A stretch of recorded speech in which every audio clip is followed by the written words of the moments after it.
Fun and excitement. If you want to have a lot of money and just basically get the most out of your life that's possible, then have a lot of fun and excitement. I don't mean ride a roller coaster. I don't mean be responsible. I don't mean just lie in bed all day. Although sometimes a little bit of rest of the body can make you more productive. I mean, I mean, have a sense of adventure and a sense of expectation, because there's a famous expression that says, whether you think you can or you can't, you're right. And our lives are not being played out to us. Our lives are being played out for us and with us.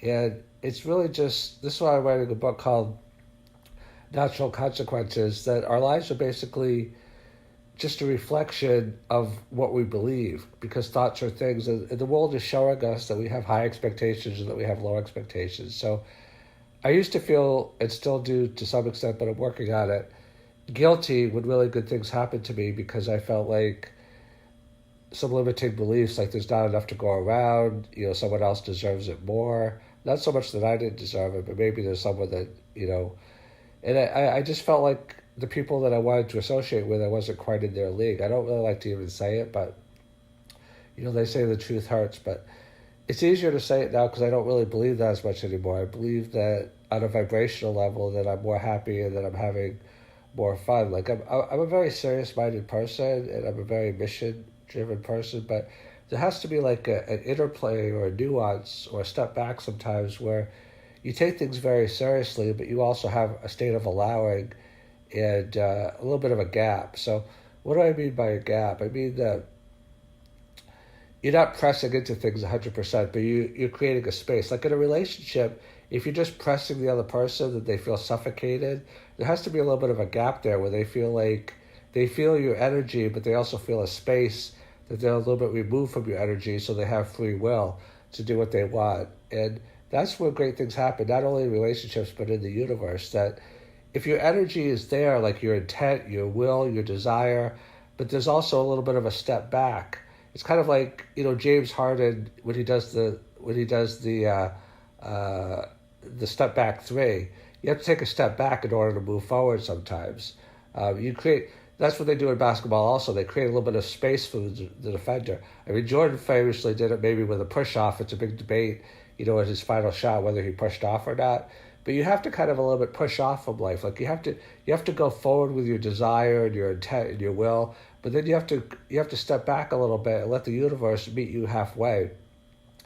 Because the universe is a cooperative component. The universe is actually an active agent, an active energy that's interacting with your energy.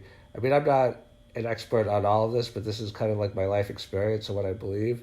And it's kind of like if you put your intent and your will into something, but then also take a step back for the universe to meet you halfway, then it's kind of like a cooperative component. It's almost like a partnership, like you and the universe are working together. So I know that's a little bit metaphysical, but if you think about it, so when you have high expectation, but not from a sense of need, but high expectation from a sense of like excitement and adventure, like Helen Keller says, I think it was her, that life is either something like a wondrous invention or adventure or nothing at all. Then you're in the receptive mode to really have the universe grant you your wishes and desires, because you've planted your wishes and desires into the world, and then you've taken a step back to allow those wishes and desires to manifest and to come to you.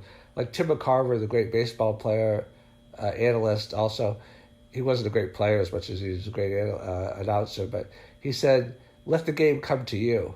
So it's not just a passive state where you don't want anything. You have to put out your desires and your effort into the world. But then once you've done that and you've planted the seeds, like if you plant a seed of crops, then you have to trust that it's planted and then wait for it to bloom. If you think, oh, maybe it didn't plant, I'll just plant more seeds over it. I mean, I don't know what will happen because I'm not a farmer, but it's probably not that good.